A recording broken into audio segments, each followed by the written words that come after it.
Hello, bonjour tout le monde, bonjour famille de Bridge, bonjour à tous ceux qui nous regardent à travers cette vidéo.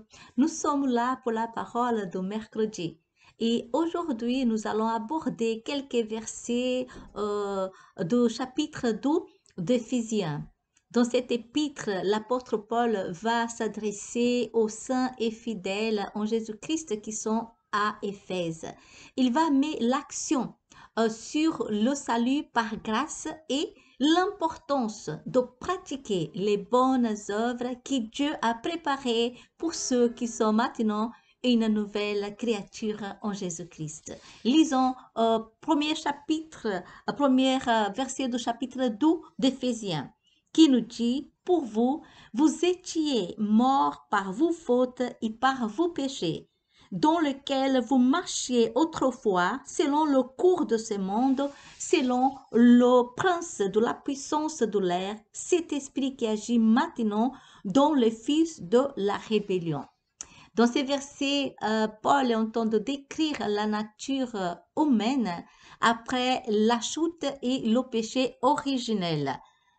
L'homme, depuis la chute, il vit une vie de péché, comme le texte dit, selon le cours de ce monde, selon le prince de la puissance de l'air. C'est-à-dire, 1 Jean 4 décrit que le monde est au pouvoir du malin. Et c'est Satan qui est au contrôle du système de ce monde. C'est un système diabolique et qu'il agit dans les fils de rébellion, de la rébellion. Et Paul est en train de dire aux Éphésiens, vous étiez morts par vos fautes et par vos péchés. Et il dit cela pas seulement pour les Éphésiens, mais au chapitre 3, il va dire, nous tous aussi, nous étions de leur nombre et nous nous conduisions autrefois selon nos convoitises charnelles. Nous exécutions les volontés de notre chair et de nos pensées et nous étions par nature des enfants de colère comme les autres. Après la chute, l'homme, sa nature est devenue la nature des enfants de colère, c'est-à-dire destinée au jugement de Dieu. Et le fait que tout le monde, sans exception, pêche, cela prouve que nous avons une nature pécheresse. Bien sûr qu'il y a beaucoup de gens, bien des gens qui pratiquent le bien, qui sont bons envers leurs prochains, qui sont aimables, qui ont un comportement moral et qui respectent les lois. Mais toutefois, devant les normes absolues de Dieu, personne n'est pas assez bon ou juste pour mériter le salut. Et cela à cause de notre nature pécheresse. Et nous allons voir qu'à partir du verset 4, Paul va décrire qu'est-ce que Dieu a fait pour nous sauver. Lisons le verset 4. Mais Dieu est riche en miséricorde et à cause de son grand amour dont il nous a aimés, nous qui étions morts par nos fautes, il nous a rendu la vie avec le Christ. C'est par grâce que vous êtes sauvés. Il est en train de dire ça aux Éphésiens et à nous aussi, que depuis la chute, on était séparés de Dieu à cause de nos fautes. Et maintenant, Dieu, qui est riche en miséricorde et à cause de son amour, car il nous a tant aimés, qu'il nous a rendu la vie avec le Christ. C'est par grâce que vous êtes sauvés. Et le verset 8 dit encore, c'est par la grâce en effet que vous êtes sauvés par le moyen de la foi. Et cela ne vient pas de vous, c'est le don de Dieu. Ce n'est point par les œuvres, afin que personne ne se glorifie. De nous-mêmes, on n'a pas aucun moyen de nous sauver, de nous rendre justes devant Dieu. Car le salaire du péché, c'est la mort. On devait mourir, vivre éternellement séparé de la gloire de Dieu. Mais Dieu, riche en miséricorde et à cause de son grand amour, nous a envoyé Jésus-Christ. Alléluia.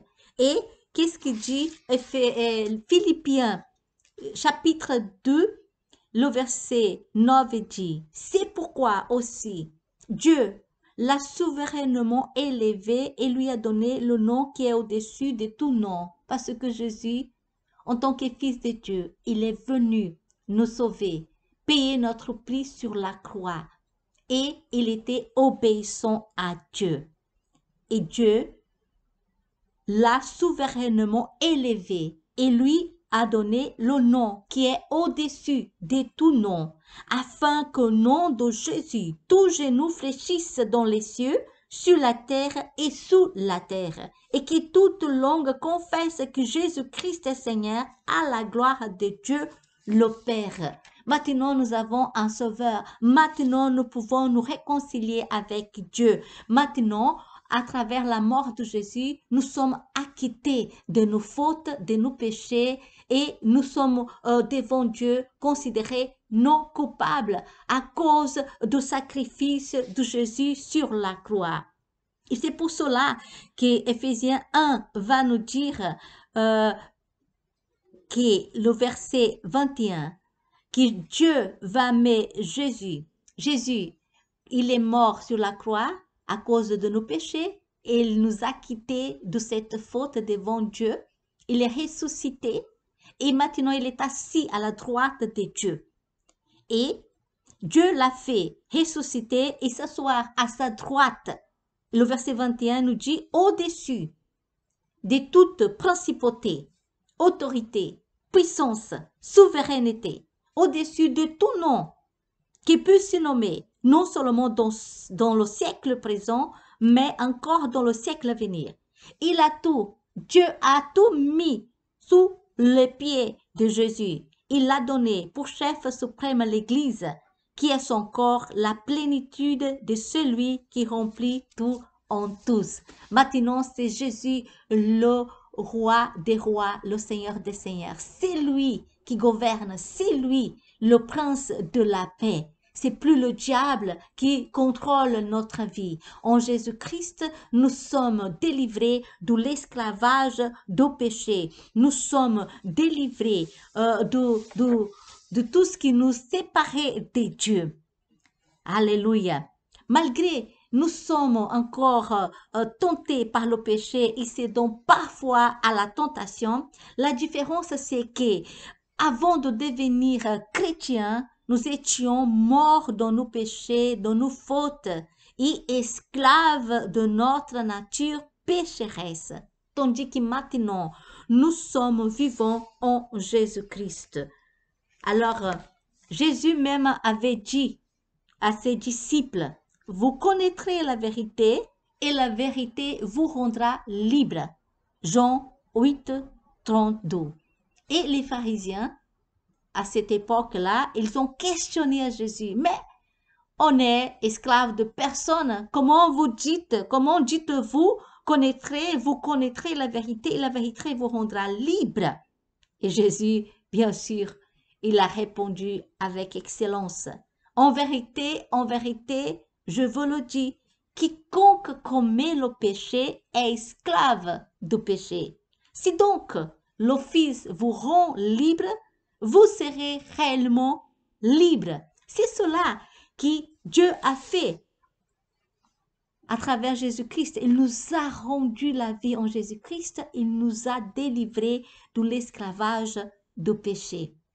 Et pas seulement pour que nous puissions être sauvés, pas seulement pour que nous puissions vivre notre vie seuls, mais maintenant, en tant qu'enfants de Dieu, en tant que lumière du monde, Dieu a préparé pour nous des bonnes œuvres pour que nous puissions les pratiquer. Ces œuvres-là vont glorifier à Dieu.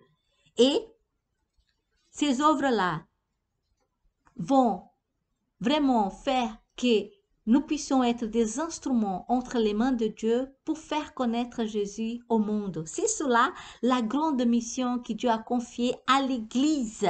La grande mission d'aller avec la grande commission de faire connaître Jésus et faire des disciples dans toutes les nations. Et cela implique de prêcher, d'enseigner, de guérir les malades par la puissance de Dieu, de donner, de gérer, de construire et de faire bien d'autres choses encore. Nous sommes la réponse pour le monde. Nous sommes la réponse aux besoins des gens à travers Jésus-Christ, à travers ces œuvres que Dieu nous a confiées. Le Saint-Esprit même nous avait donné et c'est lui qui donne les dons pour que nous puissions servir au corps de Christ. Et une fois que nous avons la maturité spirituelle, une fois que nous sommes prêts, nous pouvons commencer maintenant à servir dans le corps de Christ à travers les dons que Dieu nous a confiés. C'est à nous de découvrir et de développer ces dons. C'est à nous de travailler en tant que corps de Christ pour que son œuvre puisse s'accomplir de jour en jour dans ce monde.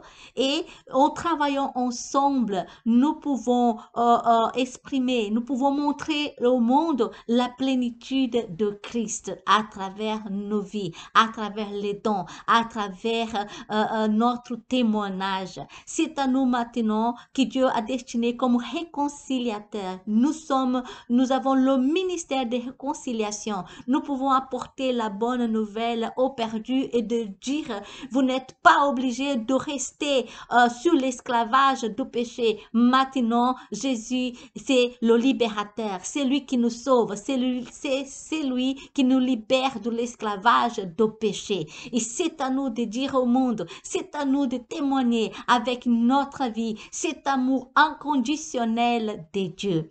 C'est à cause de son amour, car il nous a tellement aimés, qu'il nous a rendu la vie en Jésus-Christ. Et nous allons dire merci Seigneur.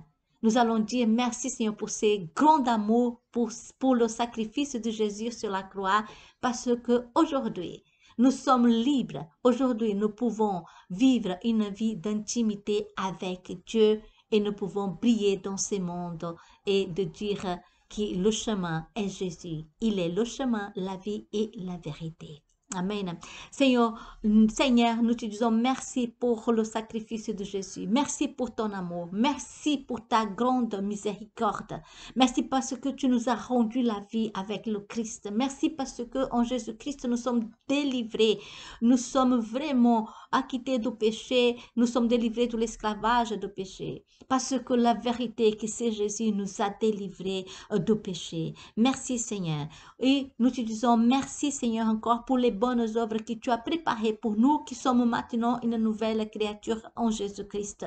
Que nous puissions, en tant qu'Église, en tant que corps de Christ, nous puissions vraiment travailler dans ce monde avec les œuvres que tu as préparées, avec les dons que le Saint-Esprit nous a confiés. Que nous puissions toujours être une réponse à ceux qui sont dans le besoin, à ceux qui sont dans l'angoisse. Que nous puissions apporter la joie, l'amour, la paix de Dieu. Aide-nous, Seigneur, en tant que corps de Christ, de faire avancer le royaume de Dieu ici sur terre, pour que les autres puissent vraiment recevoir le salut en Jésus-Christ. Merci au nom de Jésus. Amen. Alléluia. Alors, partagez cette grande joie, cette grande bénédiction de salut en Jésus-Christ. Maintenant, les gens peuvent être délivrés de l'esclavage de péché et maintenant, ils peuvent servir à Jésus, ils peuvent servir le corps de Christ avec l'amour, avec la paix, avec la joie, avec les dons spirituels.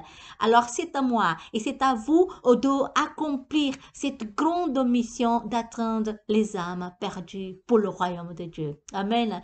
Alors lisez davantage la parole de Dieu et nous vous attendons pour la prochaine vidéo. À très bientôt et que Dieu continue à vous bénir et à vous utiliser puissamment. À très bientôt. Bye bye.